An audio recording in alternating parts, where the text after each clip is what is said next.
Now, today's decision deck question that comes from the medical set of cards. Now, if you haven't seen these before, we have 6 different versions, church safety and security scenarios in your pocket. There are 60 scenarios in each, and I'm going to take us through one of these today, and we're going to work through this together. So let me put this on the screen for those that are watching on YouTube. So today's scenario is an 85-year-old woman walks into a glass door at a church gathering. She is dazed and confused. How do you respond? Great question, great scenario. Let me read this again. An 85-year-old woman walks into a glass door at a church. She is dazed and confused. How do you respond? Now, I've had this before.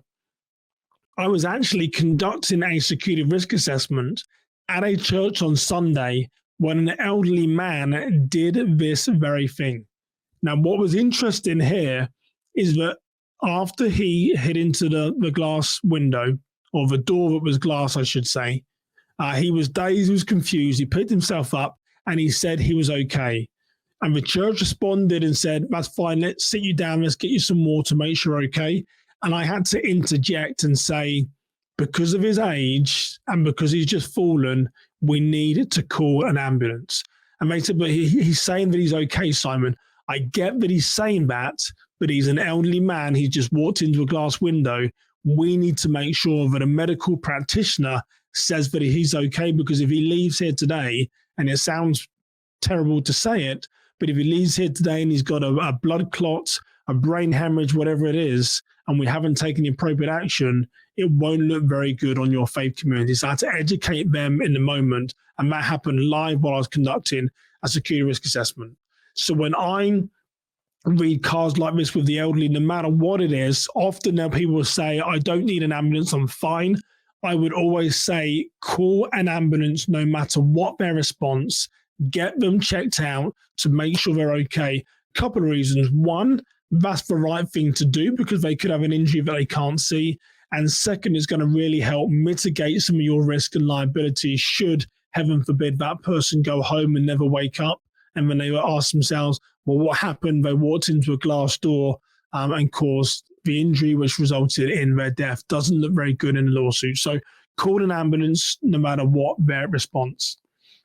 The next thing we have to do is provide aftercare, because we know people are watching. When we're in these situations, our congregation, our members, our guests, they are watching how we respond. Remember, in that scenario I gave you my client, I was there conducting a risk assessment. This gentleman said he was okay, and I had to intervene and say, he may say he's okay, but we need to get him to hospital to get him checked out. So people will be watching how you respond. So that means that you need to be trained. You need CPR training. You may need basic life safety, which for some people is an 8-hour class. You may need stop the bleed training, but people will be watching how you respond, and they will be judging how adequate your response was to that medical emergency. So at a minimum, you want people that are CPR trained. At a minimum, you want people that have gone through AED training. At a minimum, you might want people that have gone through a basic life safety course, which for most people is an 8-hour course. They will be watching how you respond to this medical situation. Yes, we're going to call 911. Yes, we're going to ask for an ambulance. But in those 1, 2, 3, 5 minutes, could be 10 minutes, if you're in a rural location, people are going to be watching how you respond. Make sure you are trained. The next thing, which is crucially important in medical response, and in fact, most of these scenarios, is make sure you are conducting an after action review, an AAR. What happened? What did we do well? What could we do better? How is the person? How do we provide aftercare? Document this process. Anyone that was involved, get them together. 5 minutes, 10 minutes, just a very quick debrief, talk about the incident. How was the communication? Who called 911? Was your medical equipment close enough that was needed? But you're going to complete an after-action review. And the big thing to do, if there is an issue, correct the problem. This scenario says a woman walked into a glass door at a church. It says to me, was she elderly and perhaps didn't see it? But this woman won't be the first and she won't be the last. But if you go to this church and say this, they're going to say, well, that's happened before. Make sure in this after action review, we're taking appropriate measures to correct the issue. Does that door need a sign? Does it need better lighting? Is there too much lighting, too glare that people can't see it? But we're going to make sure that we correct the issue. Now, as always, those are my views and opinions.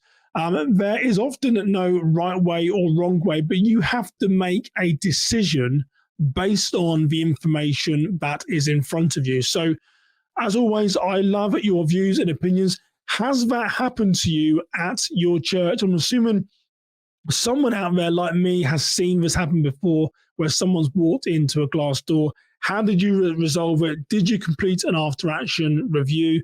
Were people watching? Did everyone have the right training? Would love your views and comments below. And if you want to get access to a set of these decks for medical response decision decks, I'm going to drop a link below for Amazon. Like I said, there's 60 unique scenarios very similar to this. They're great for one-to-one, one-to-many, or some people use these in asking questions before persons join their safety team. So I will drop the link below wherever you are listening and watching. But for now, you stay safe, you have a blessed day, and I'll see you next time. Take care, everybody.